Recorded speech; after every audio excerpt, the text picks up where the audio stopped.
create space for each other, create space. And I think, like I told you as well, like give each other permission in those spaces.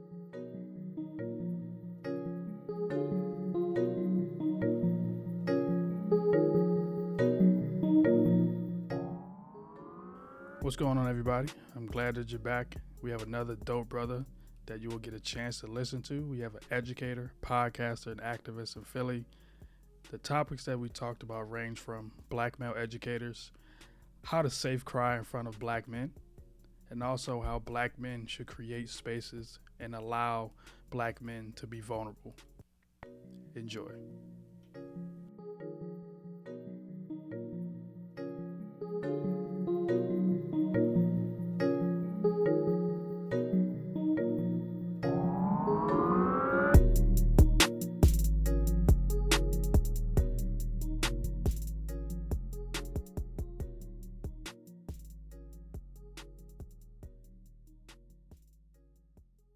Host Octavius. I'm also known as the Urban Thinker.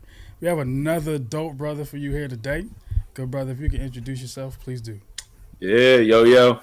This is Marquise Davon, this American Negro. Keith, please don't ever call me Mark. Just don't do that. But educator, podcaster, and activist here in Philly. Hey, brother, I want to appreciate you for joining. I also want to say I watch you all the time on social media. I know I expressed to you on several occasions I love the fact that you say, hey, black man on Instagram. Those are the things that I watch in the morning because it gets me uplifted. It keeps me motivated and also keeps my mental good. Because when you have another brother say, hey, black man, I see you, I love you, I hear you, and it's okay to make mistakes, that's why I enjoy watching it, brother. I appreciate that so much. I received that all the way, for real, for real. I'm always, I think I told you, I'm like geeked out when people are just like, yeah, no, this really resonates with me. I'm just like, I'm so happy because sometimes it's like, is it working? Do people feel seen?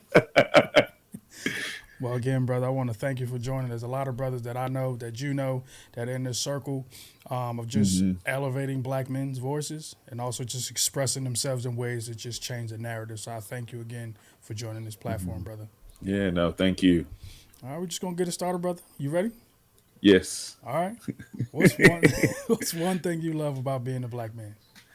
Nah, it's our strength, for real, for real. Like there's an internal and external strength that I believe we have as black men, and everybody in the community is able to acknowledge it. I think we just sometimes struggle with tapping into like the different modes of what strength can look like. So that's definitely like my favorite thing about being a black man. Okay. And I would say that I totally agree with that because mainly people only talk about the outside physical, the outside strength that black men can exude, the muscles, Right. the neck, the this, the that. But it's also at the end of the day, our internal strength and how we bring people in, bring people together. That's a strength as well. So I'm gonna just keep it honest with you. I think one thing that I love about being a black man is how quickly and how good we connect with one another on a basis of, brother, I see you. Yeah. But I see you. That's always a thing. Like you've seen on TikTok, Instagram, and all kind of platforms, you go from the head nod to what's up, bro. Nah, hey, how you living? Then it go to that handshake. Then it goes to all kind of things. Right. Playing video games is just sitting down and talking about a book that you last read. So, brother, again, that's one thing that I love about being a black man. So for me, I think I love going into the den with people. That's discovery, exploration, and navigation. And it digs a little bit deeper with the person that I'm talking to, but it also helps us build a better relationship as well. So first question in the den is, when was the first time you discovered your blackness? Oh. And it's like a couple pivotal points like hit me for it.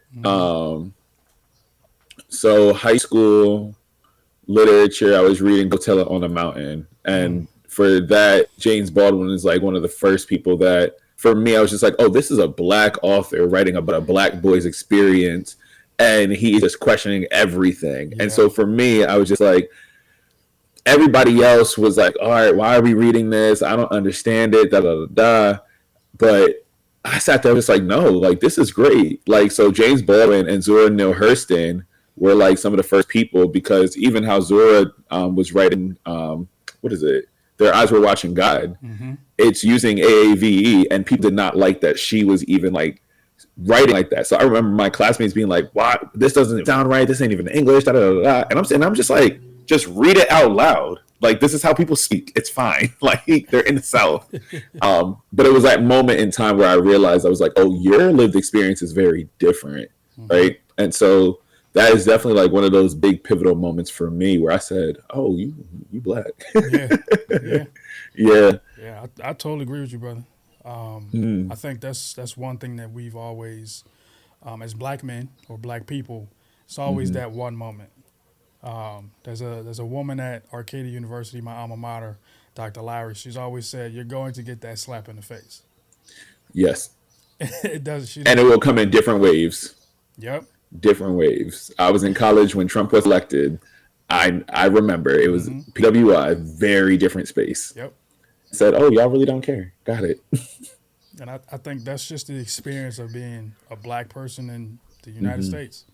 And being a Black man in the United States, when you discover that you are Black, and then you have this moment of just like, okay, I'm feeling it now. That world's gonna humble you very quickly. It's going to go very quickly, and I think Yeah. I think that's also where we discover our superpower too.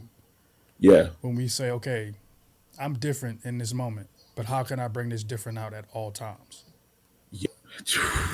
And I love that you say that, because for me it was my collegiate experience that made me realize like I wanted to like always embrace who I was. And so even getting to college, it was the work 10 times harder to get half as much and da, da, da, da. And I was like, when I tell you I followed the book back to back, I had a job since I was 16. I got to college, I got scholarship. I was a top performer in my class. I quite literally did everything I needed to do. But when I realized like being the compliant child, being the golden child, and being a Black boy on top of that, I was just like, yo, I'm doing everything that the world is telling me I'm supposed to do. Yeah. And I still didn't get what I wanted. Yep. And I said, I ended up conforming. I pulled into respectability. I did the talented 10th. I did all of this. And I realized by 18 to probably till I was 21, it's all a scam. And so for me, I really realized I'm going to fully embrace who I am and fully embrace the complexities of my humanity. And whether that's me giving space to other people, it's me having my own podcast, that was a space where I never needed to compromise. And so whether I'm in a professional space or if I'm in my own world, the things I've seen me get most rewarded for have always been the thing that I personally created and didn't have to compromise. Whereas like other people found their accomplishments through having to conform or having to placate or having to sacrifice or bite their tongue too much. I'm no longer in that space. And sometimes, I'm about to be 28. So now they're just like, all right, Marquis, I don't know if you can keep doing this, Right. like burn everything down. But like for me, I'm really big on like my identity was so important in forming. I don't ever want to have to go back to a space where I'm going to do this thing and there's nothing on the other side for me. Yeah. I heard you say embrace, but I also heard you say conform. Yeah. So I do want to figure out, how did you explore those feelings of, I'm going to embrace what I'm going through, but I'm not going to conform as a Black man? Yeah, it was difficult because people were used to me showing up in one way, if I'll be fully honest. And so like any of those spaces, they'll tell you I was always at work. I was always in a professional space, in college space. Like there has not been moments where I'm just like, yeah, here's best kind of downtime. And so when I finally decided that like, actually, I'm not laughing at this joke, it's not funny. Actually, I'm not going to give you the time of day. Yeah. Actually, I'm going to grow my hair out because I want to, but I've always been told like, hey, this is unprofessional. So even when I first started growing my hair out, it was a declaration where I realized my presentation dictated how people were ultimately going to treat me. And so I had to grapple with the fact that like the nature of my relationships with certain people would change, professional spaces would change, but also like I didn't have to code switch as much anymore. I was just like, what I gotta do this for? I'm still capable of doing my job, whether I have a fro or a bandana on, or if I had a Caesar one all the way around. Like that does not take away from like my intellect. It doesn't take away from my ability to just be humanized, right? Yeah. And so, like, I embraced myself as an act of rebellion. But in that act of rebellion, it changed the way that people would interact with me, how people would see me. They were like, "Oh, well, Marquise, do you think it's a culture fit? Like, that's an interesting hairstyle choice now." And I'm sitting there, I'm just like, "Yellow, white, I don't care."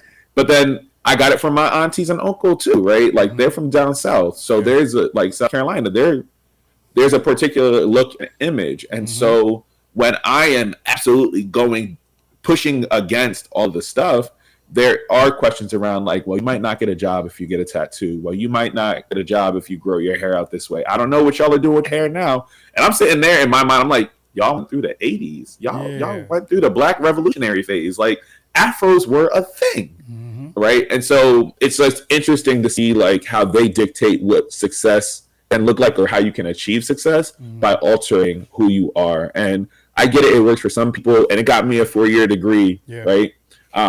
But in reality, it's just me internally, I didn't feel good about it. And so I had to reject the conformity, but also embrace the newness of relationships too. Yeah. And expectation.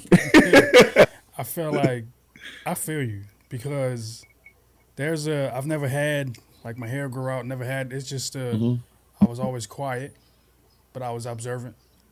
Yep. I feel you. When I spoke out, people was like, "Oh, he really know what he's talking about."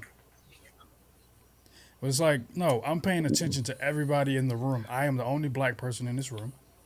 Yes. How can I be an advocate for everybody that look like me, but they're mainly Black men? Right. And how do I not adjust to you? Right. But make you hear me and understand what I'm saying, or understand what I'm going through. Because I can be upset in this moment, and you can say, well, you're just angry. It's like, no, I'm upset at what's happening. It can be my racism class that I've had at Arcadia or Bryn Mawr for social work. You can, all the situations, I'm either the only one, or I might be the Black man in the room. You may have Black women in the room. And I've always expressed myself in ways where I just said, you know what? I can't be quiet no more. COVID also brought that out as well. Yep. I can't be quiet anymore. There's things going on with Black men. Yep. I'm upset. How can I not internalize it? I had you in the back of my mind too. Hey, Black man, what you going to do now? So that's where I get that, that whole, hey, Black man. Hey, like, you're not just talking to Black men. It's also, I feel like it's also an internal conversation. I'm glad you caught that. No, seriously, like, anybody who knows me, they know I'm big into like journaling. So I always got one of them with me. There's 2 more over there next to my bed. And like, look, you know, but it's true, because like, I need my own reminders, and I'm somebody, I didn't realize how like words of affirmation were important to me, and I primarily I had to start learning how to affirm myself. And like, it's okay to embrace your mistakes. It's okay to be embarrassed. It's okay to like experience this breadth of emotions. And so my Hey Black Man are normally like, I don't even like pre-record that content, right? Like, whatever I'm feeling that moment, today I said, I appreciate having my mornings back. Like, I was getting up in the morning, got 5:15. I was getting ready for work, kind of rushed around to go get my coffee and get ready, leave the house by 6:45, 7:30, get to work, teach until 4:05, get home until 5:15. Like, that's a 12-hour day. And it keeps going. And then on top of that, we're content creators. So that's an extra couple hours, right? And so I had realized, like, this is also something I also learned from therapy. Like, it used to just be journals, but now I kind of translated some of my voice notes into the Hey Black Man series. And that's what it was. I never thought to like listen back to my own voice. Even as a podcast, you would think like, all right, you just do some audio diaries, right? But no, Hey Black Man became an audio diary for myself, but also, and I'm not even like super religious, but like the idea of bearing witness to somebody else, do this thing gives permission. And I think, we'll probably get into it later, but I think that's a lot of what like Black men are looking for, is permission to be. And we just haven't had that yet. Yes. And so that's how I hope to like utilize my platform. It's just like, look, I'm doing it. We here. You can do I'm it a too. black man. This is what you see. Right. I love that. I really do. I love that. And that's why I love watching your content. Oh, I Because it's appreciate like, that so much. I see what you're doing and I appreciate it. Mhm. And then you don't know the effect that it can have on another person. So I'm giving you your flowers now. And giving you your flowers now means a lot to me. So in this space of being a black man, Mm-hmm. not conforming to society, being able to embrace the feelings that you're going through. I don't know if there were black men. I know you said your aunts and your uncles. Were there any black men or family members that supported you or helped you navigate this world as a black man? Oh, okay. So growing up, not necessarily because I didn't grow up with my father. I only met my dad 4 years ago now. I'll be 28. Okay. Yeah, so 4 years ago. Okay. Um, and so the first person, so two people right away.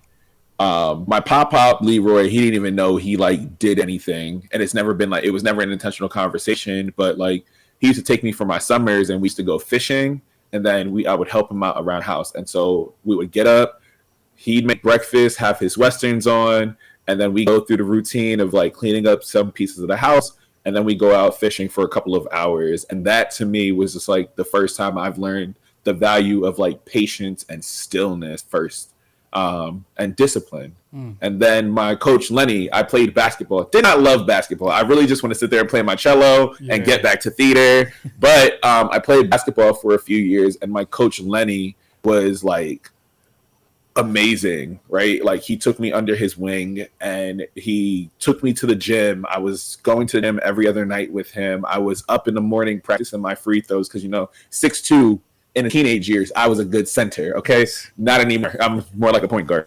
But but he taught me the value of like working towards something and understanding what it means to like achieve this thing as a team. Okay. So early on, it had to be um, those two black men in particular. But later in life, it became my circle. Honestly, Mm. like it didn't become the older black people. It was the people that I was in school with, in college with. Okay.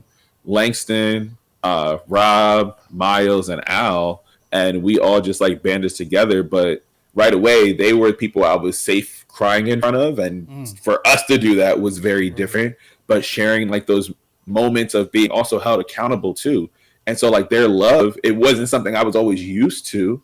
And none of us were actually used to seeing that come from each other. Mm. Um, but we all looked and they'd be like, "Yo, Marquise, yeah, that was foul. Like you gotta apologize for what you said there." And I'd be Yeah. like, "Nah, because the way I looked at it, nah. I can't be wrong. What are you talking Yeah. about?" Right? But they helped me embrace that, and it's still like an ongoing thing. But to have people my age who are going through that was the real value that came from me. Other than that, like the people I learned from were the books that I've read. The autobiography of Mm. Malcolm X is the thing that like changed how I operate. He's right in your Yeah. background. Um, James Baldwin and August Wilson were Mm. the people that like I looked to when they were discussing masculinity and manhood and embracing these emotions and learning the complexities of who we are. Like I had to read to find that most times until I got to college and had my boys around me, and then early age, my pop Leroy and Coach Lee, who were the older gentlemen. So yeah, Okay. I'm glad that you took me on that journey, brother. yeah, I'm really glad because you showed me a different way because I didn't know that me reading James Baldwin, Malcolm X, Marcus Garvey, and all the kind of books yeah, that you can read yeah, that you're learning from them as well. So I thank you mm, for adding that to my oh, repertoire as well yeah, because you can have, and then the analogy with fishing, never even thought about it like that. I just thought, yeah. these fish taking too long. But it takes so long. But when I tell you, my pop stayed with me right on my Hmm. desk. Yeah. Pop Leroy taught me the value. And that's what I loved about the analogy. You said he taught you about patience. Yeah, And as black men, mentally, we have to be patient and take those steps we need to take in order to right. succeed. And I'm glad that you expressed the brothers that you met in college. because that's also another way that black men can learn from another person. And quickly. that's how my best friend, I was his best man in his wedding. I met him in college, Yeah. a hall meeting. Yo, it's so funny It's though, because like you crazy. realize, like college is a space where you no longer you can quite literally shed expectations of anybody you had to be growing up. Yep. Like college was a time where I said, "Oh, I get to brace. Oh, this."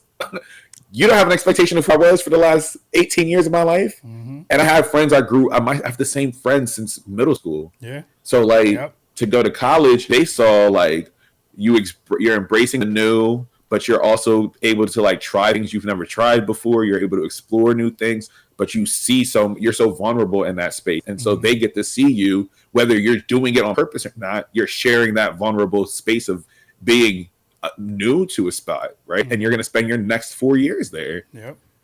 Yeah. I think that's one thing that I've always valued is my friendships because I'm a very loyal individual. When it comes down to my family and my close friends, I say close and I put it my close friends. Those are the ones that, like you said, you safe cry in front of. Those are the ones that see the vulnerable Octavius. They're the ones that says, Octavius, you know you nervous, right? Like, no, I'm not. No, I can see it. Like when I was when I was trying to date my wife at the time, I told my friend, I was like, bro, I'm nervous to talk to her. And I'm a talker. Like Right. I like to be outside, I like to do this, I like to do that, but I was nervous to talk to her because it's like I'm stepping into a space of this is an independent black woman. She's very smart. She knows what she's doing. So okay, let's step your game up, Octavius. Let's figure out how we can do this and not be nervous. Right.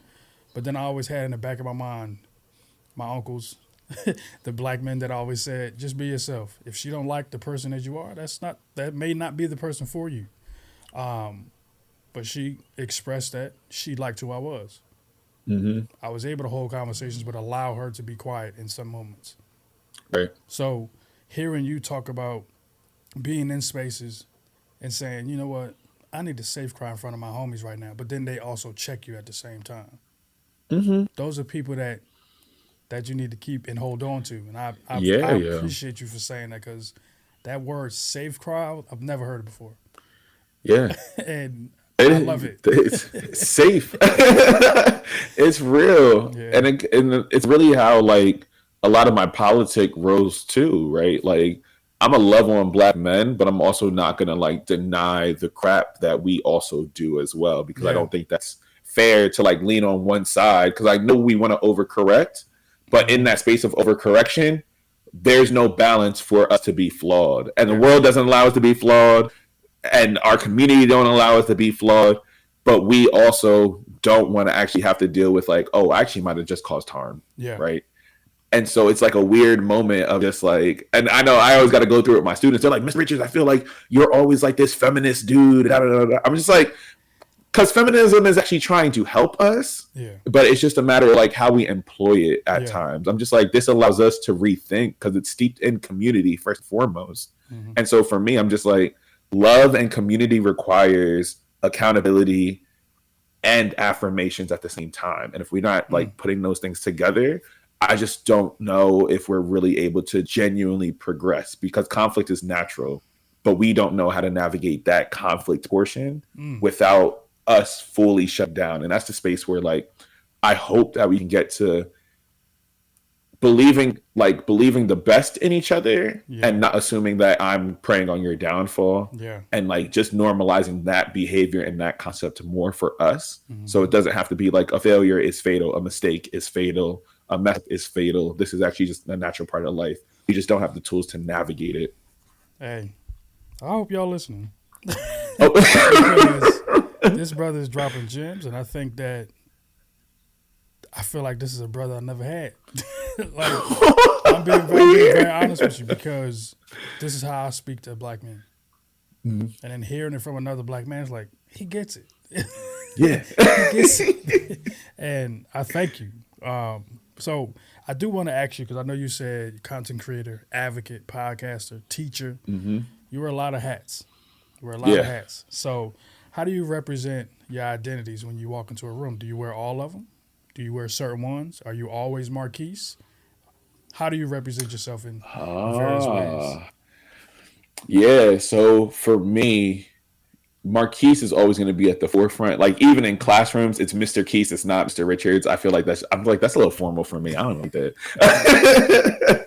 But for me, every time I walk into a space, and you'll see the tattoo. It says "Create, Educate, Liberate," Mm, and so like as long as I'm able to like be doing that, no matter what space I walk into, creating new ideas. If there's a space of education, I can do that. I do that with my content. I do that in my profession. mm-hmm. Even in the music event that I throw in Philly, like it's still like music analysis. It's critique. It's how do we like build this piece in. So those spaces normally it's gonna be me fully there. You're gonna hear the cackle. You're gonna see the side eye. You're gonna see the all of me. I think the spaces like I found myself what, and it's still like I grapple with it because you have to also think around showing up as your full self also has unintended consequences as Mm, well, right? And mm-hmm. so like I had to go through a moment where like I was being the very blunt person in a work meeting, Mm-hmm. but while I was like being blunt and in my mind I was trying to help, I actually like upset a really close friend of mine, right? And they were just like, I just don't know how you were able to say that out loud, and like didn't think that this would negatively impact everybody. And so those were those moments where though I showed up as my full self and though I was being honest, my full self still means that somebody can get harmed, even if that's not my intent. Mm, Right. And so it's a difficult question for me because I stand firm. I'm like, I do not ever want to have to like go back into this conformity or having to like show up in a specific way to make sure that everybody feels comfortable. yeah. But I can also understand like the unintended consequences that may come along with that and how that can rub people the wrong way. But circling back and just letting them know, like, nah, it's still not my intent, but I still have to own the impact that landed. And so it's complicated because Mm, I will still show up as my full self, yeah. but I think I'll be, depending on the person, I mince my words depending on the nature of the relationship most times, if that Okay. makes sense. Oh no, Yeah. it makes sense. I'm in the same boat. Yeah. You get it. You get I get it it. because it's like I only do it with two people though. I choose my words wisely with my wife and my mom. Yep. Sometimes it's just I'm my mother's child, Yeah. and I feel you so much. That's me and my family. We do not hold punches back. So if I'm I so used to just being like, we can be blunt. right, if I feel a certain way, I'm going to tell you. Yes. Like it's not my intent to hurt your feelings. You hurt mine. Right. I don't appreciate that. So, Yo. and it's like with my wife. I know my wife is she's an introvert. She Hmm. doesn't like conflict. So it's like, okay, let me figure out how to say this. But then also sometimes it's like, sometimes I gotta say this. Yeah. So it's like I understand when you say it's complicated when you have to in your mind say, okay, this person, this is a person I really love. I appreciate them. I understand where they're coming Yeah. from. Hopefully they understand where I'm coming from. Yeah. And And I'm that's what it I'm is not trying to be sometimes. rude. I'm not trying. I'm irritated. I'm upset. I gotta say this because it's not. If I hold it, it's not gonna come out the way it should. Right. And that's like such a hard piece to navigate because I'd be sitting there, I'm just like, I really want to say this right now. Yeah. But the part and it's funny, the same friend said, what happens when you tell a person what you're thinking? Like, is Mm, there a moment where you don't need to mm, say anything and you can yeah. just let this thing pass? Um, and like by revealing whatever your truth is, how does the other person have to carry that? Are you doing this for yourself? Are you doing this for the other person? Are you maintaining the relationship? Are you just like, you gonna get this through and through? And Yeah. so that's also the other piece to like navigate when you're like, nah, we're in a close relationship together and I want to say this, but I'm learning to like, I'm understanding myself, and I don't like to feel like I'm being blamed for something, right? Yeah. And so even when I'm thinking around how I navigate conflict, I have to have a plan to ensure that this thing does not happen again. I identified this thing that I was feeling. How do we not feel this way again? Or at least manage to not feel this way again and do our best. I don't care if you hit me with a I'm sorry. I don't care.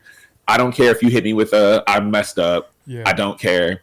What are you doing so this I need to see it. Yeah. Explicit plan and change in behavior. Because whereas like my boy, he's just like, no, I actually just want you to take accountability. And for me, that doesn't seem like that's enough. Because I'm just like, I'm going to apologize, but it's simply some people just want to hear you saying, I made you feel this way and I have to own that. And that's on me.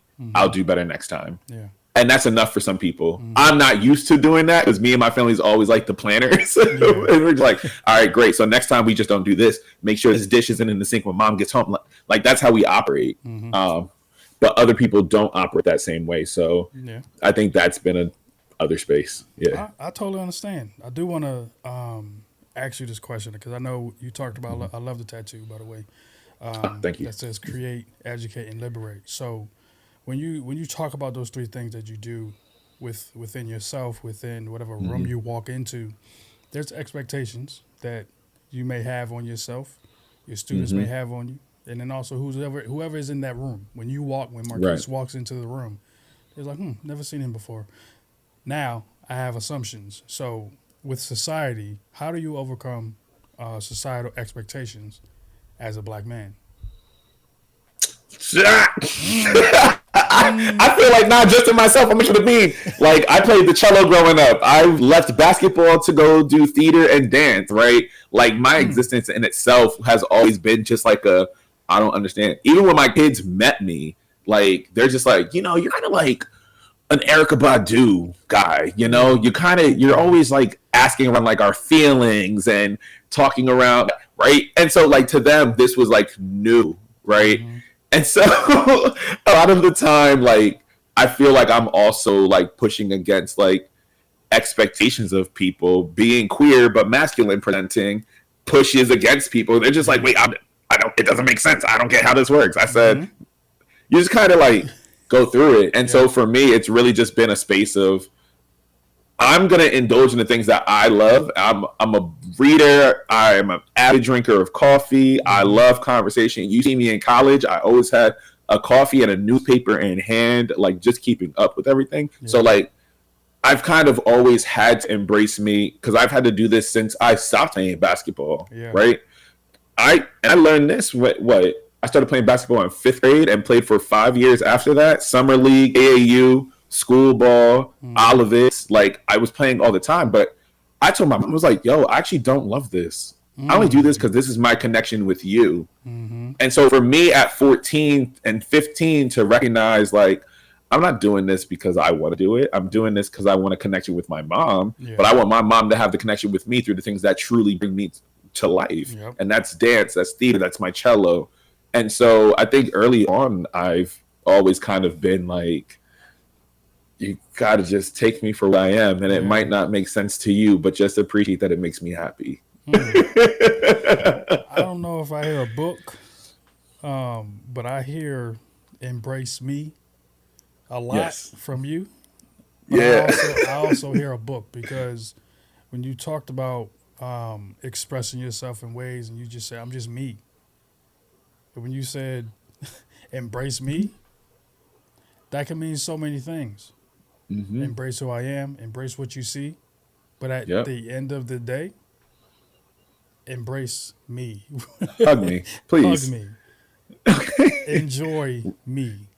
I think that's one thing that I've heard throughout this conversation from you. I love it. I love it. I appreciate it. Because it's a thing that black men, don't say out loud. It's something that we want. It's something that we expect. And it's something that we think about. Yeah. We get upset so all the time. much of it. We just want to hug.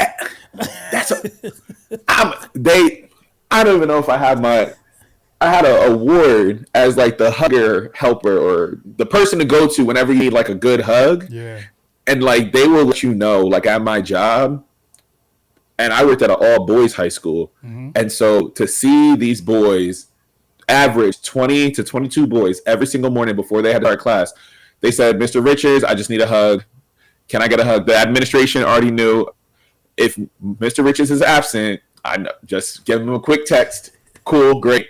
But they knew like kids would come to my class to get a hug before they went to their first period. Mm-hmm. And so like those are moments where when you're in a space that's hyper focused on Black boys and our development, to see somebody who embraces you. And the thing that really got me was during graduation when one of the seniors, and he was never my student, right? But he walked by and we just had like random conversation. He was just like, I just need to let you know, Mr. Richards, like you telling me have a great day, how you living, have a great day on purpose, giving me a hug, uplifting me. Like I was going through it this year, but every single morning I got that from you and it got me through my day. And I'm a crybaby, so I was oh, man, yeah. But it just, for him, he needed that. And we just don't realize like how much of them like need this kind of space a lot of the time. Or they don't know how to articulate it. And I'm big on teaching social emotional learning. I taught a Black masculinity seminar for my students. And so really getting them to expand what masculinity can look like, being able to embrace the femininity, the things we assign with femininity, more so like your emotions, your social interactions, all of this, and allowing them to just be like, yeah, I'm actually insecure about this stuff. I actually need someone who can advocate for me. I have boys who experience body dysmorphia, but they never talk around their body image issues because there's an expectation that you should just deal with it. Yeah. And boys aren't having these issues, but I'm watching it run rampant in a school, right? And so these are things I think about as I interact, as I think around like what this means to like not only embrace me, but embrace other people and meet them where they're at. I might not always have the capacity to meet you where you're at because like if you just don't get your crap together. And the other piece is like having that patience and learning that muscle to just be like, great, I know what you're trying to articulate. Let me actually help you get there, or let's walk through this together to achieve what you want to go to. Yeah. Yeah. I know you. I know you work at Boys Latin, and hearing you say you work with Black boys, and also seeing the content that you do, just puts it up to another. For me, it puts it up to another level because that's my pride and joy. Black men and boys. How can we change the narrative, elevate them, empower them, support them in expressing themselves, and engage them in ways that'll be better for them. So now you just heard the E4 model that I have, and I gotta ask you this question because you work with Black boys, and you may work with Black men. How do you want people to perceive Black men and boys in this world? Oh, I had to. Because it's such an important question, right? Like, I want the world to see Black men and Black boys for the humanity, for the softness, for the gentleness, for the strength, right? Because we don't get to witness that. The reason people don't want to embrace these Black men and these Black boys is because no one's ever witnessed how to do it healthily. No one has ever witnessed how to do this in a way that actually is meaningful. And so we're all just like, well, so-and-so ain't, and that ain't, and that, right? But the thing is, there are moments where you're like, yeah, there is a through line of something that happened in these particular experiences that we have caused harm as Black men. But the other piece, too, is recognizing like that shouldn't be the dominant narrative either. Yeah. But we also don't know how to switch that narrative because I know I'm about to get into a quick walk with me. I'm right behind but it's like, right, okay. But it's like we also struggle to like meet those expectations ourselves because masculinity and manhood tells us we have to be one way because that's what gets us power. That's what keeps us protected. That's what keeps us safe. And so having to navigate I live in North Philly, having to navigate in North Philly, it's very different because they have a very different lived experience. But this is the lived experience that keeps them surviving a day later, another day, another day, another day. And it might not be the ways that we deem as socially acceptable all the time, but it is something to say around like, you have to navigate masculinity in a very different way than I do, right? I'm an educator. That's already a disruption because I'm in a job that requires me to be nurturing, right? That nurturing is not assigned to man, masculinity. So you look at it like that. But for us, the same thing that we want to hold on to, the patriarchy, this idea of masculinity, is the same thing that protects us, yet kills us at the same time. There's a reason we're committing suicide at higher rates than everybody else. There's a reason that when you get to end of life, a lot of nurses are saying Black men are by themselves. Men are by themselves on their deathbeds. Like there's no community around them. And that to me is like one of my biggest fears. I said, I don't want to die alone, right? Getting to end of life and realizing like I clung on to masculinity so much that it pushed so many people away. Or at least this one version of masculinity pushed so many people away because I was told that. And so I'm not willing to embrace this because I don't want to be seen as weak. Other people don't know how to handle me if I am to start crying or if I am to say, yo, you hurt me, without them reacting in a way that forces me to go back into a shell and be like, this is why I don't express my feelings. Y'all just weaponize it against me. And so it's just so complicated and like nuanced. But like, if we can start just building those blocks to recognize like, yo, I'm experiencing feelings the same way you can. I'm experiencing disappointment. I'm experiencing anger, and anger is a valid emotion. You can go underneath what's in that anger too. But I just don't know if society and the social norms that we've been fed throughout all of these years allow anybody to truly and genuinely engage with like, oh, I appreciate when you like share your feelings. Nah, because this also means that you probably don't think I'm dateable, right? You think I'm too soft for it, right? And so when we look at work, how we should show up, dating, how we should show up, all of this, raising boys, and how we should show up, there's so many rules that we have to follow as men.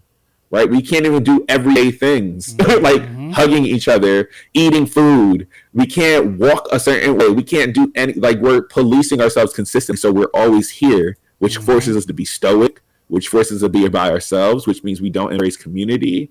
And ultimately, we're angry and we misplace our anger to everybody else because you said I have to be this way in order to be successful, but I'm still miserable. Stop selling me a lie. So I do hope that the world understands that Black men, I want for Black men, do not embrace that lie of what manhood is supposed to look like. But also for the world, I want you to perceive us as somebody who's worthy of exploring other emotions, somebody who is worthy of, and I'm not begging for you to like see me, but I do need you to embrace me because we are also all in this community together. So yeah, long-winded, but it felt complicated. Yeah, it was needed. I was walking with you. Hopefully, everybody else was, because that's a long walk for people to take. I'm just be very honest. That's a long walk for people to understand Black men because, like you said in the beginning, our strength, our pull power to bring us together, but then also the power of Black women to keep us focused. Right. You know how strong that is? That's very strong.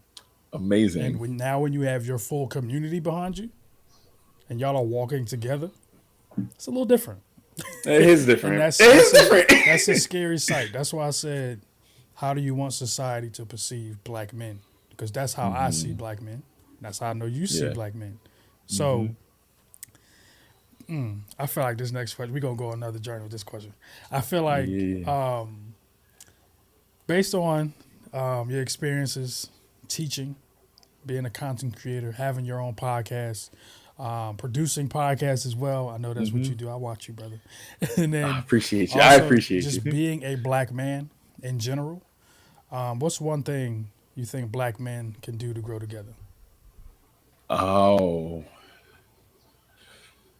one thing Black men can do to grow together.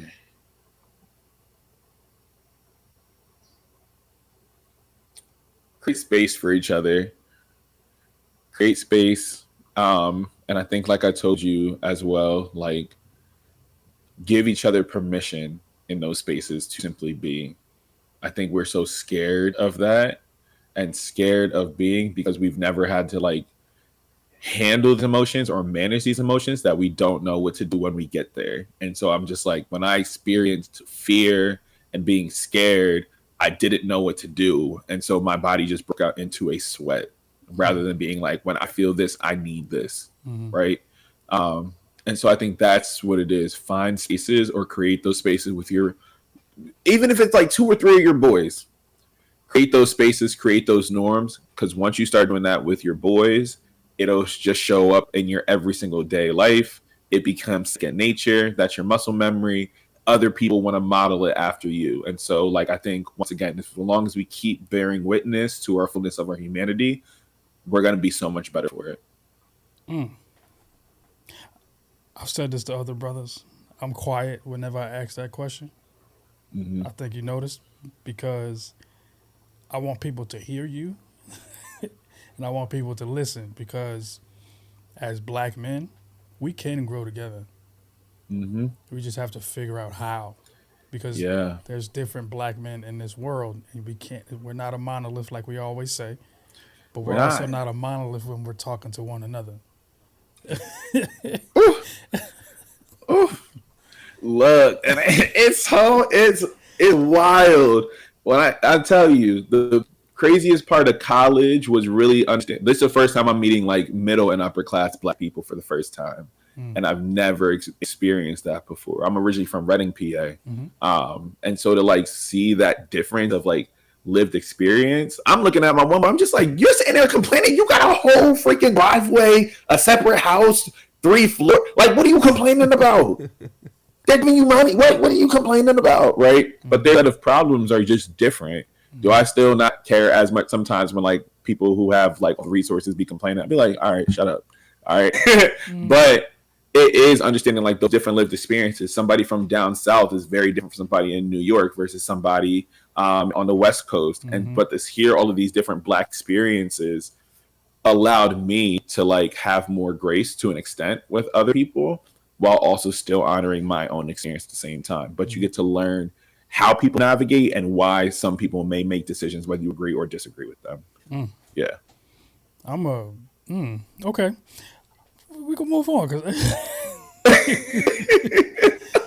because I want people, the experience that I'm getting right now, and the experience that I have while I'm on social media watching your content.